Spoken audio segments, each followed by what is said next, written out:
Hello dears, ഒട്ടും പ്രതീക്ഷിക്കാതെ പെട്ടെന്ന് ഒരു ദിവസം തീരുമാനിച്ച ഒരു ട്രിപ്പായിരുന്നു ലിത്വാനിയൻ ട്രിപ്പ്. രാവിലെ 10 മണിയായപ്പോഴേക്കും ഞാൻ ലിത്വാനിയ എത്തി. ഞാൻ ആദ്യമായിട്ടാണ് സോളോ ട്രിപ്പൊക്കെ പോകുന്നത്. അതിൻ്റെ കുറച്ച് പേടി ആദ്യം ഉണ്ടായിരുന്നു.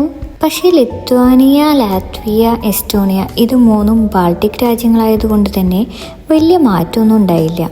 ലാറ്റ്വിയെ വെച്ച് നോക്കുമ്പോൾ കുറച്ചും കൂടി സിറ്റി പ്ലേസ് കൂടുതലുള്ള സ്ഥലമായി ലിത്വാനിയ തോന്നി. ഞാൻ പോയത് ലിത്വാനിയയുടെ തലസ്ഥാനമായ വിൽനസിലാണ്. അവിടെ നിന്ന് ഗേറ്റ് ഓഫ് ഡോൺ, ലോകപ്രശസ്തമായ തീർത്ഥാടന കേന്ദ്രമാണിത്. ഇവിടെയുള്ള വെർജിൻ മേരിയുടെ അത്ഭുത ചിത്രം ലോകമെമ്പാടുമുള്ള കത്തോലിക്ക തീർത്ഥാടകരെ ആകർഷിക്കുന്നു. അവിടെ നിന്ന് ഞാൻ ഓൾഡ് ടൗണിലെത്തി. പിന്നീട് വിശന്നപ്പോൾ റിമിയിൽ നിന്നൊരു സ്നാക്കും കഴിച്ച് ഞാൻ യാത്ര തുടർന്നു. പിന്നെ കണ്ടത് കണക്റ്റിംഗ് പോർട്ടലാണ്. ലോകത്തിന്റെ പല ഭാഗങ്ങളിൽ നിന്നുള്ള മനുഷ്യരുടെ തത്സമയ സംപ്രേഷണം. ലിത്വാനിയയുടെ ഏറ്റവും പ്രശസ്തമായ സ്ഥലമാണ് വിൽനസ് ഓൾഡ് ടൗൺ. യൂറോപ്പിലെ തന്നെ ഏറ്റവും വലിയ സംരക്ഷിക്കപ്പെട്ട മധ്യകാല പഴയ നഗരങ്ങളിൽ ഒന്നാണ് ഇത്. പിന്നീട് ഞാൻ എത്തിച്ചേർന്നത് യൂറോപ്പിലെ തന്നെ ഏറ്റവും പഴക്കമേറിയ യൂണിവേഴ്സിറ്റികളിൽ ഒന്നിലാണ്.